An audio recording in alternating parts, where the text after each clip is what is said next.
Salut à tous, donc bienvenue donc sur Nutri Podcast, épisode numéro 8, épisode en solo.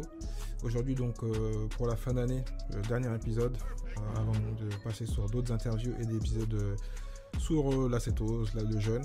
Aujourd'hui donc je vais vous parler en fin de compte de la discipline qu'il faut avoir, la motivation, la discipline qu'il faut avoir donc pour réussir son passage au jeûne et à la cétose. Les deux dans tous les cas sont... pour certains, c'est difficile et donc il faut avoir une certaine discipline, une certaine motivation. Donc c'est pour ça donc, que je vais détailler 5 points, oui. Bien sûr qu'ils sont autour de mon expérience, mais aussi l'expérience de beaucoup, parce que souvent je discute avec certaines qui veulent faire le jeûne ou la cétose. Ils me posent des questions et souvent il y a les mêmes barrières. Il y a un ensemble de entre parenthèses, de patterns, pour employer un mot anglais, désolé, certaines habitudes, certaines questions qui se ressemblent. Et donc, je voulais en parler parce qu'il y en a qui vont passer les fêtes, qui vont dire ils vont vouloir soit le faire pendant les fêtes ou après. Je pense que c'est plutôt après, parce que pendant les fêtes, on va peut-être vouloir manger et abuser un petit peu. Et souvent, en début d'année, on a des résolutions. Et ça peut être une des résolutions, parce qu'on sait très bien que on entend de plus souvent que le jeûne et la cétose, l'alimentation keto, sont efficaces, mais le but c'est pas de le faire sur le court terme, c'est mieux de le faire sur le long terme et de changer de philosophie. Donc déjà quelque chose qui est simple et basique, on va rentrer donc dans l'épisode. Pas besoin en fait d'avoir de motivation pour perdre du poids, ça c'est très connu. Tous les coachs vont vous le dire. Moi je suis pas un coach, mais j'ai une habitude, je fais du sport, je suis assez discipliné, ça j'ai cette chance là. Il n'y a pas besoin en fait d'avoir de motivation, ce qu'il faut c'est avoir de la discipline. Et c'est ça qui est un gros problème pour certains, c'est qu'ils n'ont pas de discipline ou d'habitude. Je vais aussi en parler plus tard. Donc, oubliez la motivation de vous dire, il faut juste vous discipliner à faire les choses. Quand vous vous disciplinez à faire le jeûne ou à manger de manière cétogène ou low carb, ou bas en glucides, ça va se faire facilement.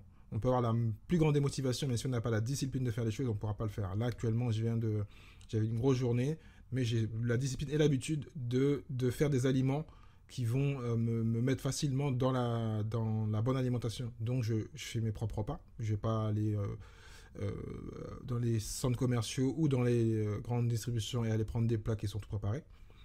J'ai l'habitude donc de faire, même si souvent c'est les mêmes, alors, après ça peut être gênant pour certains, je fais souvent 10 cakes, 10 gâteaux qui sont quasiment identiques, où je modifie un petit peu.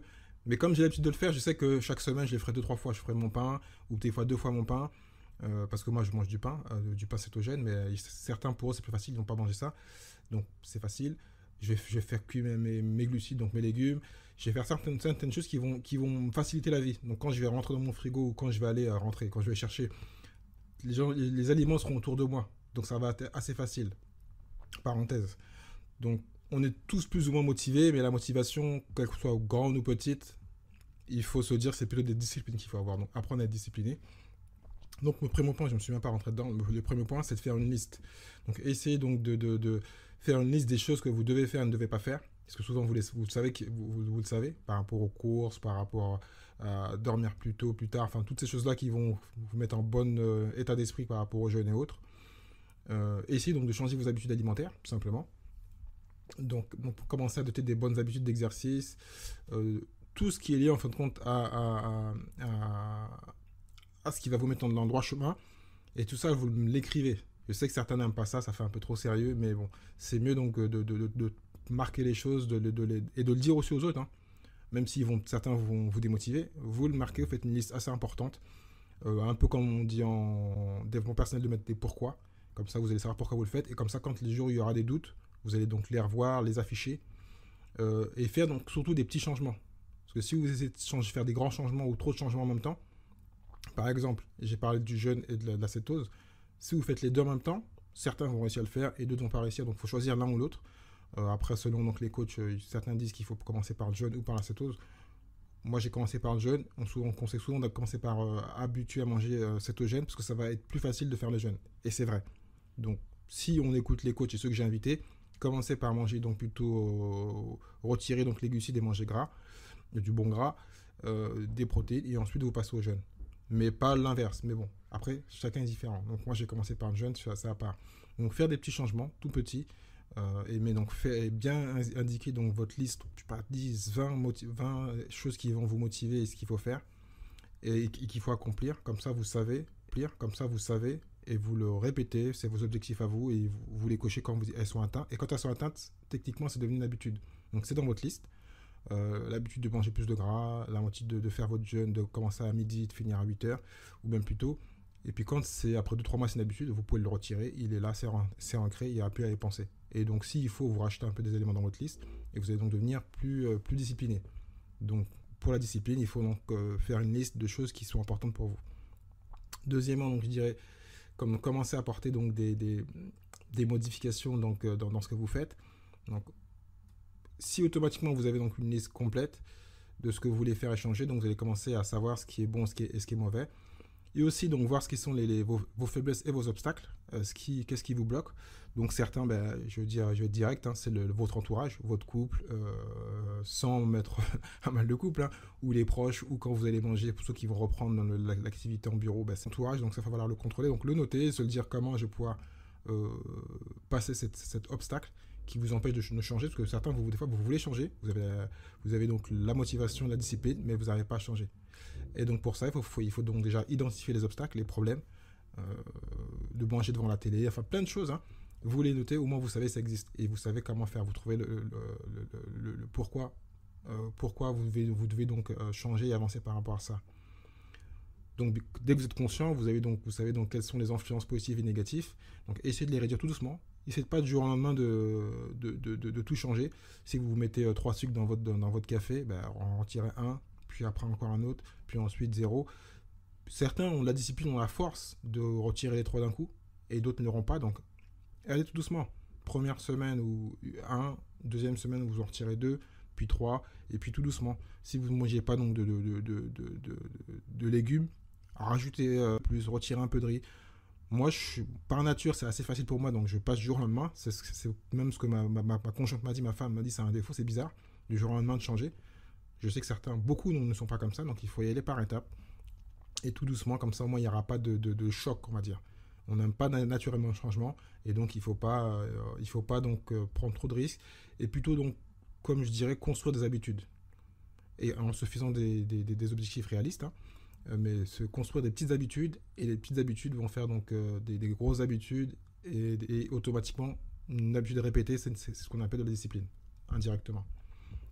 Donc mon troisième point, donc, c'est devenir maître de sa vie, entre parenthèses, prendre le contrôle donc, de ses décisions et de sa façon de manger. Automatiquement, donc, si vous savez que vous devez donc faire de l'exercice, et si vous voulez en faire, c'est mieux de le faire en groupe, ça c'est connu. Et moi, il est vrai qu'en général, donc, je suis plutôt de nature donc, solitaire, donc c'est plutôt facile. Mais je sais que beaucoup de personnes commencent à faire donc, du sport ou une alimentation, et que c'est en général plus facile si vous le faites en couple, si bien sûr vous êtes sur le même état d'esprit, si vous avez un ami qui va courir avec vous ou qui mange comme vous, donc vous pouvez changer. Donc c'est pour ça que c'est aussi important d'écouter ce podcast-là, d'en écouter d'autres, d'écouter des chaînes, pour même si on n'a pas les gens près de soi, d'avoir un mindset et un état d'esprit de gens qui sont comme vous, et vous avez l'impression qu'ils sont à côté, et ils vous motivent. Si à contraire vous allez toute la journée regarder des pubs de McDo et de Coca, vous allez peut-être être tenté d'aller vers ça. Donc devenir maître de ses pensées, de sa vie, et prendre le contrôle en ayant donc des gens motivés comme vous autour de vous. Soit donc une personne ou deux qui mangent comme vous, qui ont envie de manger comme ça, c'est plus simple. Donc de faire le jeûne, donc c'est plus simple, vous vous appelez, ou si vous êtes dans la même maison, c'est vraiment plus simple. Et dans l'inverse, faire attention à ceux qui sont vraiment à l'opposé, qui vont vous démotiver. Donc vraiment prendre le contrôle en ayant donc de l'aide de gens autour de vous. Donc aussi donc tout mesurer. Moi c'est un truc que j'aime pas faire, mesurer.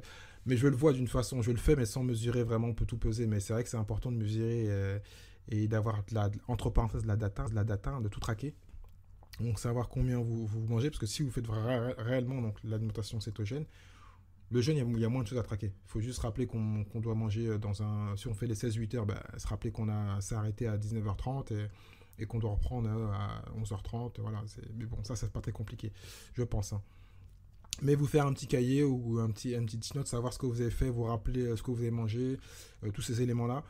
Surtout quand vous faites, pour faire de l'alimentation cétogène, c'est important de savoir combien de gras, parce qu'il faut au minimum 75-80% de gras, 15 à 20% donc de protéines, et 5%, ou peut-être plus, ça dépend de ceux qui font du sport, 10% de protéines, de glucides. Mais tenter de traquer. Je sais que c'est pas facile, mais c'est plus important. Donc ceux après, donc, ils peuvent prendre tous les outils pour mesurer la petite pipette qui est pas terrible, on pisse dessus, enfin on fait pipi dessus, excusez-moi, ou on souffle dedans, pareil, qui est pas terrible. Après, donc moi, je l'ai commencé, j'ai fait pendant je me suis piqué le doigt là, comme les diabétiques, je supporte pas. Donc après, chacun son truc. Ça, c'est vraiment pas, je suis pas maître de ça, moi j'aime pas trop. Et je le dis ouvertement, j'aime pas mesurer. Je le vois juste sur mon poids, sur comment je me sens, comme je me connais bien. Et puis je vois très bien dans ce que je mange, comme j'étais un ancien végétalien. Voilà, j'ai mes légumes, les protéines, je les connais. Voilà, j'ai cette chance de connaître tout ça et de regarder tous les produits que je consomme.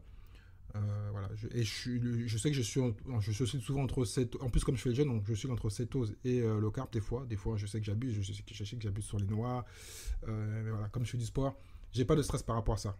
Donc après ça dépend bien sûr de la motivation, du poids, de l'objectif, de la personne qui veut vraiment être en pure cétose et qui veut mesurer, et celle qui est un peu borderline comme moi, qui fait du cétose et du low carb, il y a moins de stress. Donc chacun fait comme il veut. Là, je vais pas. Et d'abord, je suis pas là pour donner je suis pas coach. Donc il faut mesurer. Si vous êtes maniaque, parfait pour vous, ça va vous aider. Ceux qui ne le sont pas, ils n'ont peut-être pas les meilleurs résultats, mais c'est bien donc de mesurer, savoir où vous allez, ce que vous faites, ce que vous ajoutez, ce que vous ne retirez pas. Donc même si c'est un petit changement, c'est important de le faire. Et comme si vous êtes comme moi, si vous avez du mal à mesurer, faites un petit peu quand même. Parce que moi, je le fais sans noter, c'est pas bien, je sais, mais au moins je le dis. Je me mens pas moi-même. Mais j'ai les résultats. Quand je me regarde dans le miroir, je suis plutôt content. En termes de santé, quand j'ai fait mes prises de sang, ça je fais quand même. Voilà, bon, bah, c'est une façon de le faire. Voilà, je vais y penser. J'y ai pas souvent, j'y ai été au début, donc tous les mois. Et après, c'était plutôt le trimestre. Et puis là, je pense en faire très bientôt. Et après, si on veut rajouter à ça, bien sûr, là, on parle plus d'alimentation, mais j'aime bien aussi rajouter l'exercice. Ça, on peut le contrôler. Moi, je fais toujours entre 3 à 4 fois d'exercice par semaine, 15 à 20 minutes ou peut-être plus mon vélo. Donc voilà, j'ai des façons de réguler, de savoir. Et mon sommeil, pareil, je fais attention. Je dors plutôt entre 21h30 et 22h30. Et si je dors après, je sens la différence. Donc voilà, c'est un ensemble de choses. Hein. Sa consommation d'eau, tout ça il faut contrôler. Donc si vous avez les différents outils pour le sport, le Fitbit, enfin tout ça, chacun mesure. Il y a des mesures très strictes que moi j'aime pas, mais je vous conseille de le faire, c'est bizarre. Et si vous pouvez pas, mesurer d'une façon ou d'une autre. On est chacun différent, donc il faut trouver ce qui vous plaît et vous savez que vous allez respecter. Parce que si vous voulez mesurer, vous n'allez pas respecter. Et si le fait de mettre un cahier va vous embêter, moi je vous déconseille de le faire. Trouvez un autre moyen. Comme ça va vous mettre moins de stress, entre parenthèses. Donc mon dernier point, donc, je l'ai un peu dit un peu avant, c'est un petit pas à la fois. Ne stressez pas, n'essayez pas donc de devenir du jour au lendemain donc, champion olympique donc, de la cétose ou du jeûne. Chacun commence quelque part, donc il faut aller tout doucement, rester simple. Il faut vraiment vous simplifier la vie, comme j'ai dit un peu avant. Ne pas essayer de faire des choses trop compliquées, abandonner. Donc la discipline, c'est toujours des petites choses qu'on rajoute. Donc si on essaie de tout changer rapidement, vous êtes sûr d'échouer, à part si vous êtes le roi de la discipline, le Michael Jordan ou le Zidane donc du jeûne et de la cétose. Mais il faut y aller par étapes. Quand je regarde mon parcours, j'ai souvent été par étapes, par de petites erreurs. Après, moi, j'ai l'habitude donc des fois de faire un grand chiffre parce que c'est comme ça que je fonctionne, pour que je suis sûr que ça marche. Sinon, tout petit, je vais pas avancer. Donc, il faut apprendre à se connaître et puis faire des petits changements. Et automatiquement, donc, ça va pas, vous n'allez pas perdre de motivation, même si, comme je dis, c'est pas le plus important la motivation. Le plus important, c'est la discipline. Mais des petits changements qui vont donc vous rassurer et il y aura peut-être moins d'échecs. Parce que c'est que des petits changements, et même s'il y a un petit échec, c'est pas grave. C'est des petits changements, c'est pas des gros changements. Voilà. Donc, et ensuite, quand toutes ces choses-là donc, deviennent des habitudes, comme j'ai dit, donc il faut ensuite en rajouter de nouvelles, toujours en rajouter, parce qu'on n'a jamais fini. Moi, j'apprends encore. On n'a jamais fini, on peut toujours faire mieux. Donc, continuer à se former, à écouter donc des podcasts, des vidéos et autres. Et surtout, c'est plutôt aussi encore quelque chose qu'on dit en développement personnel, garder donc l'objectif final. Par exemple, pour certains, ça va être perdre 50 kg. Il y a les petits objectifs, les petites finales. Alors, à se rappeler, donc, vous voulez perdre 50 kg, se rappeler que vous voulez donc pas être diabétique comme certaines personnes de votre famille comme moi. Vous rappelez que vous voulez pas plein de gens autour de vous ont des maladies graves, auto-immunes. Vous voulez pas avoir, donc le rappeler, l'afficher. Vous rappelez les petits objectifs, mais aussi le gros objectif. Pourquoi vous voulez le faire? Être en santé, vivre mieux, vivre plus longtemps. Tous ces éléments-là sont à noter. Et vous, comme je dis, donc une fois que vous avez créé tout ça, tous ces petits objectifs, ces petites habitudes vont vous amener vers le gros objectif. Et après, automatiquement, tout ça va devenir la normalité. Au début, le jeûne, ça vous paraissait bizarre, et vous le faites, On peut vous dire quoi que vous vouliez, vous dire mais non, mais moi c'est normal, c'est ma vie, c'est que c'est rentré dans ma façon de vivre, de manger plus de arrêter de manger du riz, des pâtes ou du pain et de manger autre chose. Au début c'est peut-être un peu étrange, il y a un peu de jugement et ensuite ça va devenir simplement des habitudes. Donc je vais répéter donc rapidement que les grands points. Donc faire une liste au début simple puis après en rajouter pour faire vraiment une liste complète, comme ça vous avez vraiment des vrais pourquoi et des vraies motivations, même si je le répète, les motivations c'est une partie, mais le but c'est que ces motivations, ces habitudes, ces objectifs deviennent des habitudes qui vous amènent vers la discipline. Donc commencez à apporter donc des modifications assez petites, prendre le contrôle et devenir maître de vos décisions, hein. Ne pas vous laisser avoir et dépasser par ça, mesurer, tout traquer, vraiment contrôler, parce que vous pouvez faire les choses, mais si vous n'avez pas le résultat en vous pesant ou en mesurant votre cétose, vous allez avancer, mais peut-être pas avoir les résultats que vous voulez. Donc tout tracer, tout traquer, mesurer le maximum de choses pour savoir si vraiment ça marche et s'il ne faut pas modifier les choses un peu plus rapidement. Et un pas après l'autre, des petits changements à la fois, et automatiquement vous allez arriver vers le gros objectif qui est différent selon chacun. Donc merci d'avoir pris le temps donc, d'écouter donc, ce podcast, donc, épisode donc, numéro 8. Donc il n'y aura pas d'épisode la semaine prochaine, enfin même jusqu'à la fin de l'année, donc on va recommencer en début d'année. Donc pour ceux qui l'écoutent avant les fêtes, donc bonne fête, passez de bonnes fêtes, mangez bien, surtout mangez gras. Et ceux qui veulent après avoir mangé gras ou avoir mangé un peu trop sucré, faites un peu de jeûne, pourquoi pas, hein, pour vous libérer. Et puis ceux qui n'ont pas écouté les épisodes sur le jeûne long, pourquoi pas faire un jeûne long en fin d'année ou en début d'année pour commencer mieux l'année et pour rebooter le système. Donc je mettrai des liens aussi vers les autres épisodes où on a parlé donc en fin de compte de cétose, de jeûne, d'aliments ultra transformés avec Anthony Fardet. Et puis donc moi je vous dis que bientôt, donc logiquement dans 10 jours on sort donc notre premier produit, donc j'avais dit donc du psyllium, donc qui sera disponible sur notre site et aussi donc sur notre partenaire en e-commerce, donc je mettrai le lien. Et puis donc moi je vous dis au prochain. Merci d'avoir écouté cet épisode de Nutri Podcast jusqu'à la fin. Donc si tu as aimé et que tu penses que cela peut aider ou intéresser quelqu'un que tu connais, donc partage cet épisode, like-le, commente-le et bien sûr donc note-le avec une note numéro 5 étoiles s'il te plaît. Donc cela donc, va m'aider à continuer et à pouvoir donc, monter dans les classements donc, des plateformes de podcast. Si tu souhaites donc recevoir les épisodes directement donc, dans ta boîte email, envoie donc moi un email à contact@nutri.fr. Donc Nutri c'est NUUTRY.fr. Je te dis au prochain épisode. Ciao, ciao.